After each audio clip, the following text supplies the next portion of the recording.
ඉතින් අද මං ගෙනල්ලා තියෙන්නේ 10 වසර 11 වසර සහ O level කරන සිසුන් සඳහා අත්‍යවශ්‍යම ඉංග්‍රීසි ග්‍රැමර් පාර්ට් එකක්.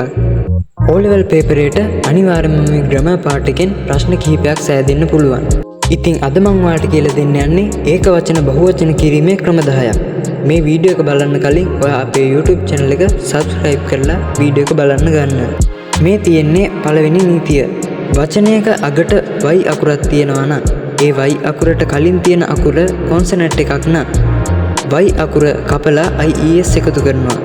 මේ තියෙන්නේ මේ බලන්නකෝ මන් දීලා තියෙන උදාහරණ baby කියන එකේ y අකුර කපලා ies එකතු කරලා. එතකොට baby කියන එක babies වෙලා. මේ තියෙන්නේ දෙවෙනි නීතිය. වචනයක අගට අකුරු දෙක f සහ fe වලින් ඉවර වෙනවා නම් ඒ f සහ fe අකුරු දෙක කපලා අගට ves එකතු කරනවා. මේ බලන්න මේ මන් දීලා තියෙන උදාහරණ ටිකේ leaf කියන එකේ f කපලා leaves වෙලා. මේ තියෙන්නේ තුන්වෙනි නීතිය.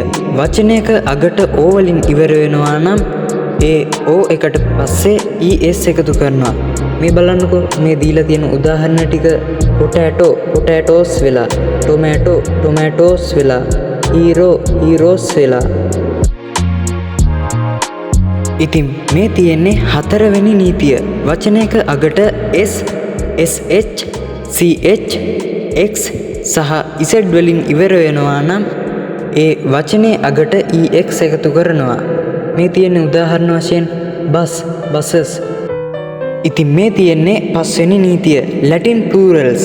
ලැටින් වචනවල අන්තිම ටික වෙනස් වෙනවා. මේ තියෙන උදාහරණ වශයෙන් syllabus syllabi වෙලා. ලැටින් කියන්නේ ගොඩක් කාලයකට කලින් රෝමයේ කතා කරපු භාෂාවක්. ඉංග්‍රීසි භාෂාවට ගොඩක් වචන ආවේ ලැටින් භාෂාවෙන්.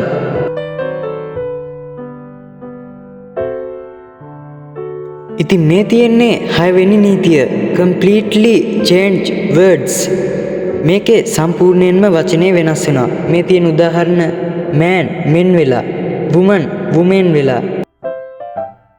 මේ තියෙන්නේ 7 වෙනි නීතිය. some singular and plural.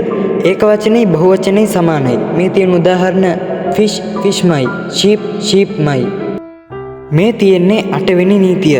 subjects that end with s. විෂය නම් වලට s තිබුණත් ඒක වචනේ. මේ තියෙන්නේ mathematics. ඒක mathematicsමයි. අගට s හැම එකේම.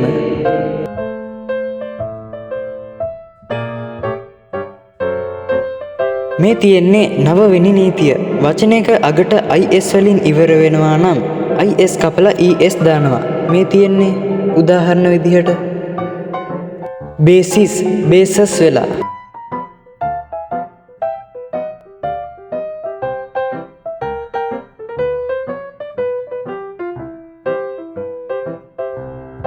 මේ තියෙන්නේ අන්තිම නීතිය.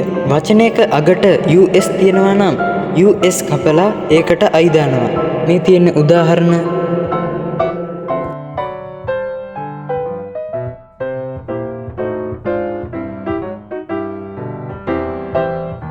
ඉතින් මෙවැනි තවත් අධ්‍යාපනික වීඩියෝ නරඹන්න අපේ YouTube channel එක subscribe කරලා තියාගන්න.